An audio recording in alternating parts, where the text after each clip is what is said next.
If you hate selling, it's probably because you've confused selling with manipulating. But Scripture doesn't condemn selling, it condemns withholding. Proverbs 11:26 says, "The people will curse him who withholds grain, but blessing will be on the head of him who sells it." I want you to think about that. The one who withholds, the one who hides away their supply, the one who refuses to distribute what they've been entrusted with is cursed. But the one who sells, who brings the grain, their provision, their solution to the market, is blessed. You've been told sales is selfish, that selling your wisdom, your coaching, your product is somehow evil. But the word says the opposite. Not selling what God put in you is selfish because it withholds food from people who are starving. I want to be clear from the start. Sales is not manipulation. Sales is not tricking people. Sales is not hype. Sales is stewardship. It's the act of bringing your God-given solution into the hands of people who need it most. If you don't sell, you're hiding your grain, and people go hungry. Welcome to the Mark Casto Program, where we challenge the old systems, tear down chaos, and build with kingdom clarity. Here, we equip a generation of wise messengers like you to turn God-given wisdom into lasting impact and real wealth. Let's dive in. Guys, this is the Mark Casto Program, your go-to podcast for faith-based entrepreneurs, coaches, and creatives. Every week, I help you package your wisdom, grow a purpose-driven business, and make the impact you were created for without burning out. And if you're ready to break free from outdated mindsets about money, sales, business, hey, just pull up a seat and let's dive in. Now, let's be real. Most people listening right now have a complicated relationship with sales. You love helping people. You believe in transformation. You want to change lives. But when it comes to asking for money, your throat gets tight. Your palms sweat. You hesitate. You can talk about your message for hours, but the second you say, "Here's the price," something in you shuts down. And I get it, because most of us were programmed with a script that said, selling is sleazy. Asking for money is greedy. If this is really from God, it should be free. Guys, those are powerful sentences, not because they're true, but because they've been repeated enough to feel true. Now, let me show you how deep this runs. When I was first building my business, I can remember having incredible conversations with people who needed what I was offering. They were hurting, they were stuck, they were literally saying, "I need a way out of this mess." And I had the solution. But the second it came time to tell them the price, my body revolted. I'd clear my throat. I'd soften my voice. I'd almost apologize before I even said the number. And what happened? They walked away. Not because my solution wasn't good, not because my offer didn't work, but because my posture told them, even I don't believe this is worth it. That's poverty programming. That's the curse of withholding grain. Proverbs 11:26 cuts straight through this. It doesn't say the one who sells is cursed. It says the one who withholds is cursed. Why? Because when you bury what you've been given, people who need it starve. Think about the parable of the talents. I mention this all the time. The servant who buried what he had wasn't punished for financial mismanagement. He was punished for fear, for withholding, for calling safety what God called waste. The same principle applies to you. If God gave you wisdom, if He put in you strategies and insights, experiences, frameworks, solutions, and you bury them under false humility or the fear of rejection or religious programming that says, "Don't sell." Guys, that's not holiness, that's withholding. And the people who could have been blessed by your grain, they remain hungry. Now let's talk about scarcity. Scarcity is not just a lack of money. Scarcity is a mindset. It's a lens that colors the way you see every decision. When scarcity runs the show, every sales conversation feels like begging. Every price feels too high. Every investment feels like suicide. Scarcity whispers, don't charge that much. Don't ask for the sale. Don't invest in yourself. Don't risk what you can't afford to lose. But here's the irony. The more you obey scarcity, the more it proves itself right, because you stay small, you stay broke, you stay safe, but stuck. Scarcity becomes a self-fulfilling prophecy. I remember coaching a client who had an incredible program. She was helping women break free from toxic cycles, heal their identity, and start fresh. Her testimonials were amazing, but she was going to charge, you wait for, just wait for this, $47. Why? Because her dad always told her, don't take advantage of people. And in her brain, charging fairly felt like exploitation. So what happened? She over-delivered, she burned herself out, she barely broke even, and the women she served, they didn't value it. They didn't take it seriously. Because here's the truth. When you undercharge, you don't bless people. You rob them of the urgency to change. That's scarcity. That's withholding grain. That's burying your talent. So let's reframe the conversation. Sales is not extracting money from people. Sales is opening the storehouse. Sales is bringing your grain to market. Sales is saying, I have what you need and I've built a fair exchange so you can access it. And according to Proverbs, that's not cursed, that's blessed. Now, before we keep going, let me ask for a quick favor. If this podcast is speaking to you, would you take 10 seconds right now to hit subscribe and leave a 5-star review? It helps this show reach more entrepreneurs, coaches, authors, creatives who need to break free from the poverty programming and start building with wisdom. I want to thank you again for being a part of this movement, and let's jump back into the episode. So here's what I need you to catch today. Sales is not about pressure. Sales is not about twisting arms. Sales is not about forcing someone into something they don't want. Sales is service. Write that down. Say it out loud. Anchor it in your spirit. Sales is service. Because what is service? It's solving someone's problem. When someone is in pain, whether physical, emotional, financial, and you have the medicine, selling is putting the medicine in their hands. Imagine this. A doctor walks into a room with a patient. The patient's sick, hurting, and doesn't know how to get well.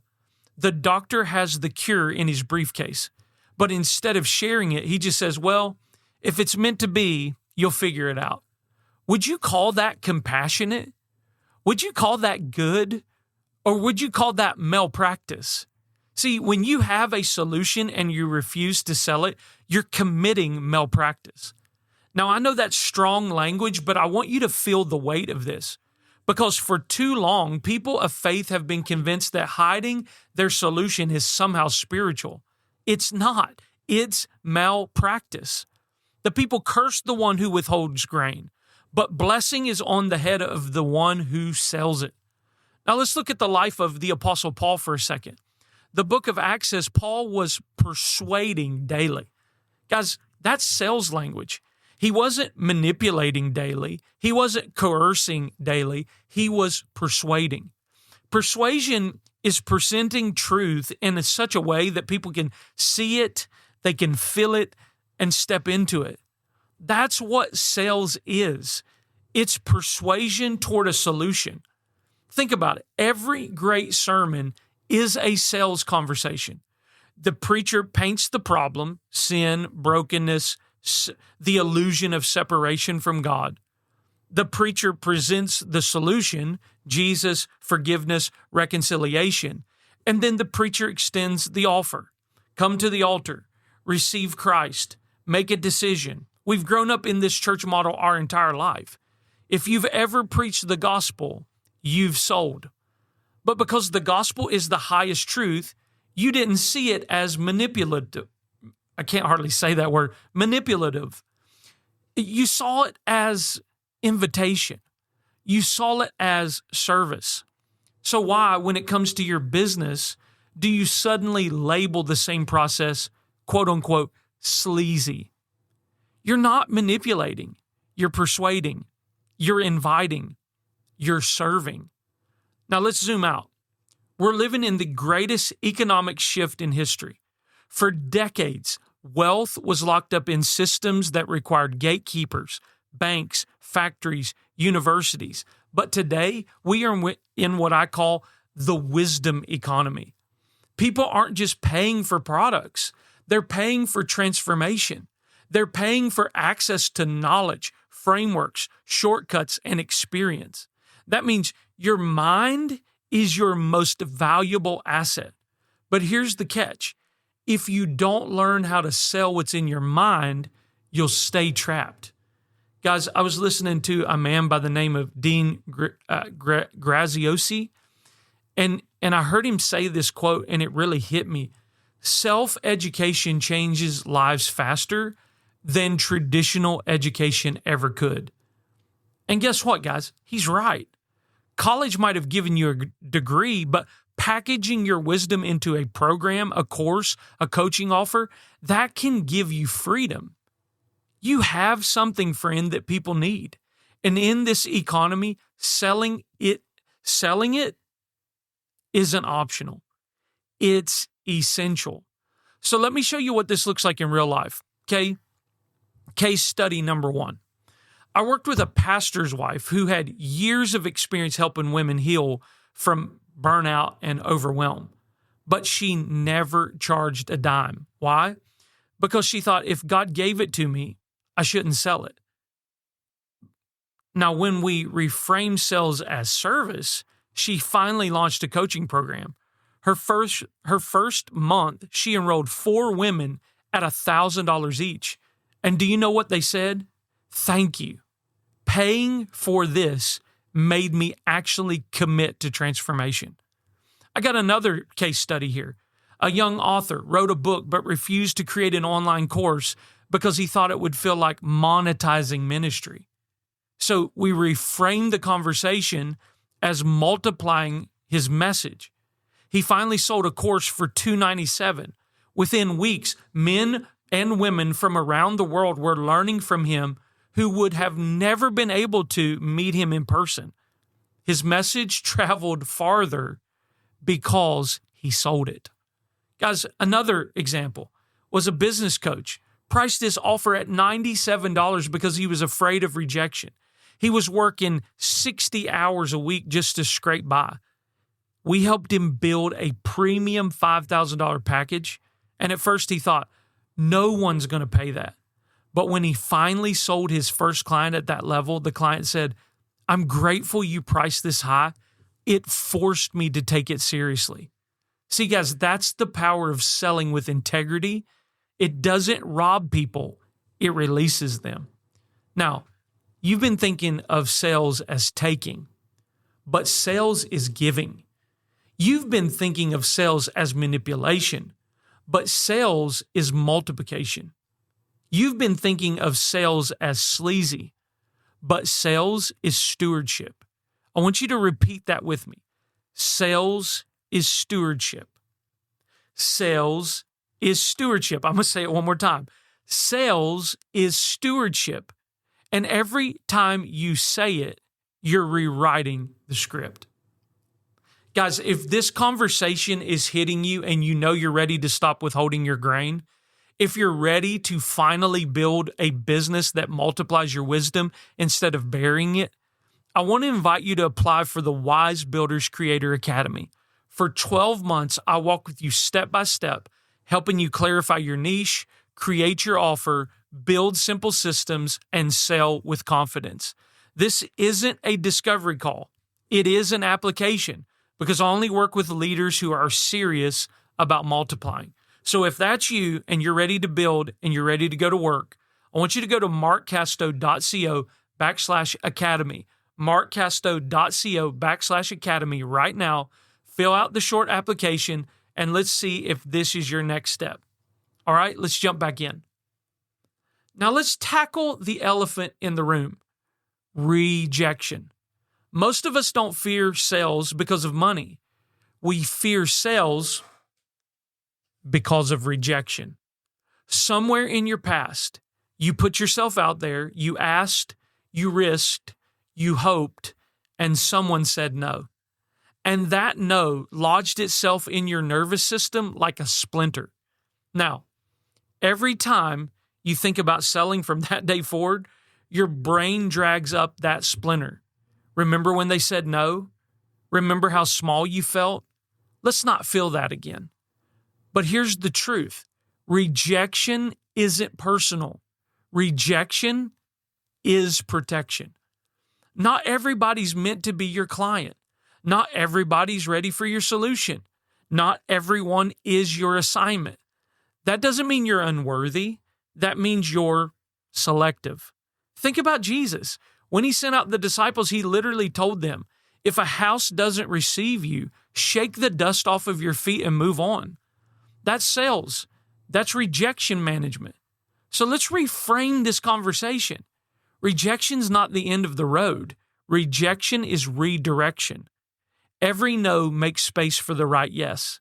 When you stop fearing rejection, you start selling with confidence because you realize you're not begging, you're offering. You're opening the storehouse. And if they're hungry, they'll receive. All right. So we've talked about fear of selling. We've talked about scarcity. We've reframed sales as service, sales as stewardship, sales as multiplying the grain instead of burying it. Now I want you to do something practical. So I want to give you, I always want to be a person that motivates you to take action. So here's the activation challenge for this week. Step 1, I want you to write down your grain. What wisdom, skill, story, or system do you have that could feed others? I don't want you to overthink it. Don't make it complicated. Just write down what you've been entrusted with. So step 1, write down your grain. Step number 2, and if you need to pause the podcast to do this, go ahead and do that. But I want you to ask yourself, where am I withholding this grain? Is it hidden in a journal or on your shelf? Is it buried in your notes app? Is it locked away because you're afraid to charge?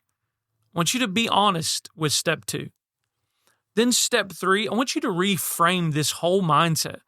I want you to take Proverbs 11:26 and speak it over your work.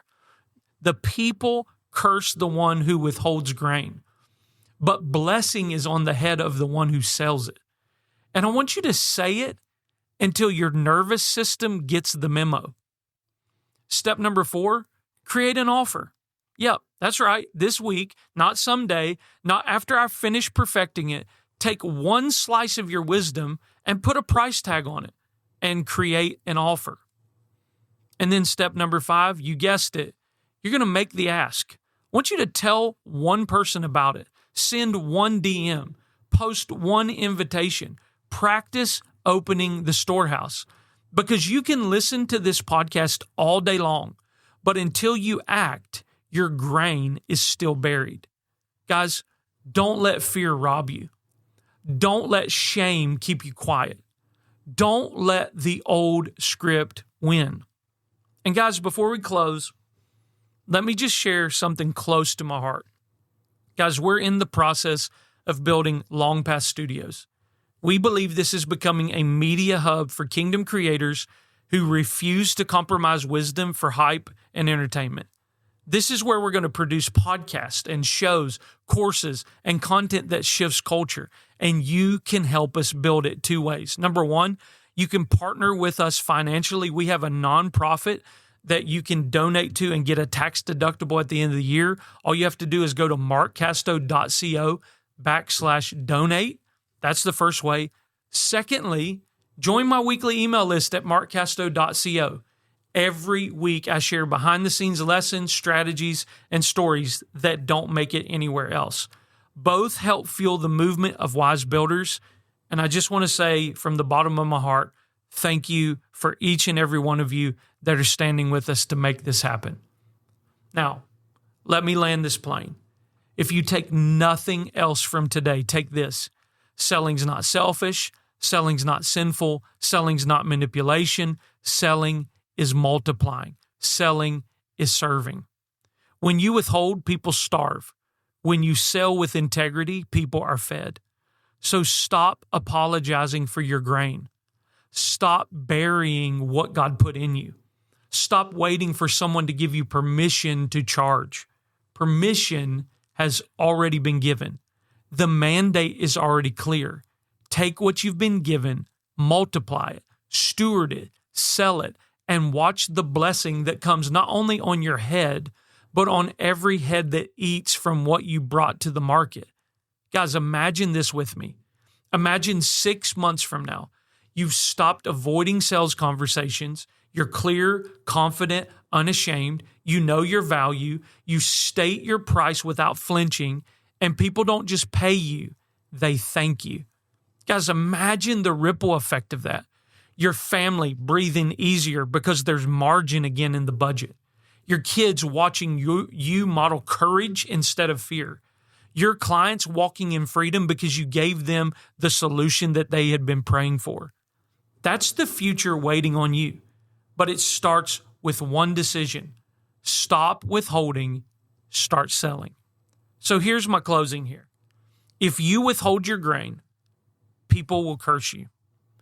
But if you sell it with wisdom and integrity, people will bless you. It's time to break the false humility. It's time to dismantle the poverty programming. It's time to embrace sales as service, persuasion as integrity, and money as stewardship. Friend, I'm doing this podcast because this is your moment. This is your mandate. Take your grain to the market and watch what happens when wisdom multiplies. Guys, I hope you enjoyed this episode of the Mark Casto Program, your go-to podcast for faith-based entrepreneurs, coaches, and creatives. And if this episode stirred you, share it with one person who's been hiding their grain. And remember, what you've been given is far too valuable to bury. Go sell it. Go multiply. Because the world doesn't just need more voices. It needs wise builders.